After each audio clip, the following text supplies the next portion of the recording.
कोल्हापुरात काँग्रेस राष्ट्रवादी काँग्रेसला यश मिळालेलं आहे। काँग्रेसचे 12 तर राष्ट्रवादी काँग्रेसचे 10 जागांवर विजय झालेले आहेत। शिंदे सेनेला 7 तर भाजपला 7 जागांवर विजय मिळवता आलेला आहे।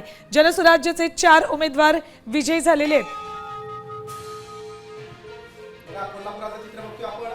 राष्ट्रवादीला मोठं यश मिळालेलं आहे। काँग्रेसचे 12 ठिकाणी उमेदवार आहेत, राष्ट्रवादीचे 10 आहेत, शिंदे सेनेला 7 तर भाजपचे 7 ठिकाणी उमेदवार आघाडीवर आहे। कोल्हापूरच्या निकालाकडे सगळ्यांचं लक्ष असणार आहे आणि जनसुराज्य पक्षाचे देखील 4 उमेदवार विजयी झालेले आहेत। मात्र काँग्रेसचे सर्वाधिक उमेदवार आघाडीवर आहेत। कोल्हापुरामध्ये सगळ्याच पक्षांमध्ये चुरस पाहायला मिळते।